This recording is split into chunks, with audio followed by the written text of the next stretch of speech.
Okay, aloha everybody. Our team, we just kind of went down the line with the questions, so I'm just going to read the question and then address the question. So with respect to food access, hunger, and obesity, what common goals did your team have for your community in the long term? So we kind of just threw out some thoughts, and one of the things that was talked about was, for the long term, we need to help individuals to care about themselves by caring about the land. We have to, that's the long-term goal. And one of the ways to do that is by reconnecting, restoring a relationship to land. And if that's in Hawaii, being Native Hawaiian, and that's a common and an important thing, we connect to that plant. That plant feeds us. That's our elder, that's our ancestor.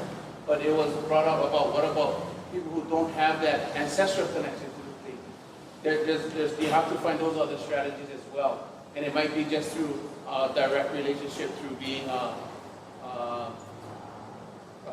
people that descended from the plantation workers that came, they worked on the land. So there's a way to connect to land through your lineage, through your history. And you need to do that. You need to do that. Another thing was educating people to eat food and grow food as close to the land and as close to home as possible. To understand that that's a priority, that's a desire. We want that to happen, we need that to happen. Decreasing dependency on government. So we gotta focus on that. Let's not worry so much about politics and government, because it's gonna be a long, drag out kind of discussion. We already know it's not gonna work. We already know. So we just have to let's focus on ourselves. That was kind of the discussion. Let's focus on what we can do right now with the vision, with our long-term vision and ability to let you. So we just say, let's decrease the dependency on government by increasing access to land to grow food. So how do we get people more onto the land to grow food? And then we went to the next question. What did you hope to see in the short term that would indicate that that your community was headed in the right direction? And with some things we saw that more home gardening, more communal sharing, more agencies modeling better this kind of things. The agencies are actually, they're not there and helping people, but their landscape doesn't look that way, or they're not doing those kinds of things. And so the things about edible landscaping, living that style. Do the people in the agencies live that style? You know, do they look like they farm? Do they act? Do they know what you're talking about when you farm? And then we went through initiatives. What were the specific initiatives, projects, or programs that needed to be lifted up to make it a reality? So we kind of talked about what we're doing already. People in the group, this is what we're doing. We're addressing hunger. You know, we're addressing it in different kinds of ways, so we just looked at that as a model. But, so looking at trying to make plant materials available to people, to the community. So for example, we took Puli or Kalo. So, like Waianu Farm, Ko'olau Farms, Kapahana Kuola, where we all grow Kalo. But we grow it at our places. So how do we get these things, how do we get these plant materials to the community?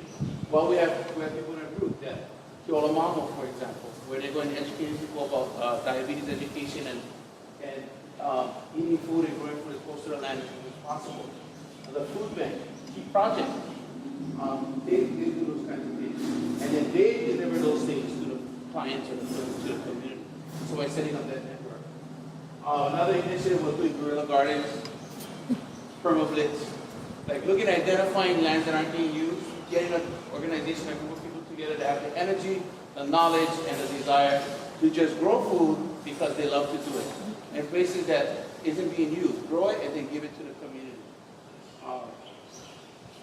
And then talking about education and getting more experience, gardening with better wellness initiatives, in the schools, in the programs, just getting that creating that curriculum from a young age, so that when they leave, it's kind of like they understand that that's important. Just as much as you understand ABCs and counting to 100, you should understand that eating an apple and an orange every day is better than eating a bag of chips and drinking a soda. And really utilizing people with skill sets to publicize, market, and people who love social media. Maybe some people aren't as good at farming. Maybe some people aren't as good or skilled or trained to do client services. But maybe they're good at this.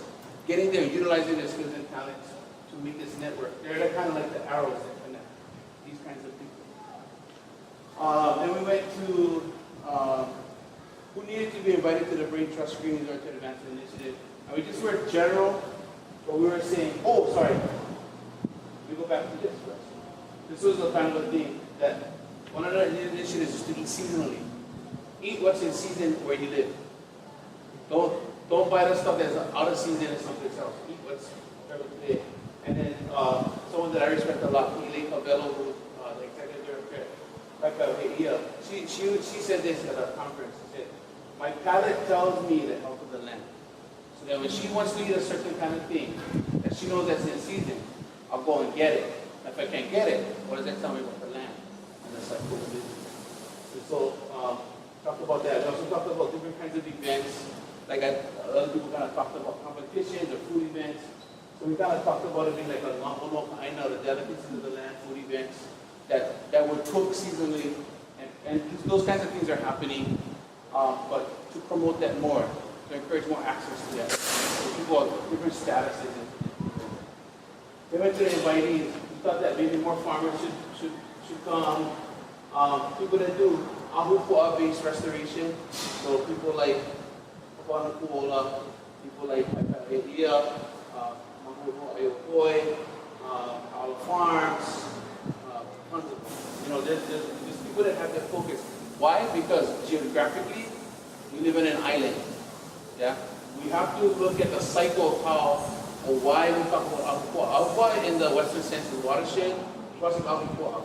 And Ma'ilikukai created this sense of ahupu'a as a sense of government because he understood that all the resources was in this one mountain to sea kind of division. So that in that community could sustain themselves or create enough product that they could either sustain themselves or trade with the people next door to them or other areas. To get to this kind of perspective here in Hawaii would be a huge thing. Not just learning about it, but actually applying it and doing it. Not using the taro leaf as a nice picture, but actually understanding what it really does. Families that are connected to ancestral connection to a place that lived there for generations. Those people need to be in these things. Community leaders, different kinds of foundations, non-government organizations, non-profits, more political people here. And then, I'm trying to go fast. Okay. What partnerships, alliances help create the spreading of the word and ultimate success of the initiative? And then we showed an example of that. This is what we're saying. To do these kinds of things where the farmer connects to the community service organizations that distributes that kind of stuff to the community. This is the kind of alliances we need to create. And if government gets their head out of their place, maybe they can participate. But they don't need it. We don't need that. That's what we're saying.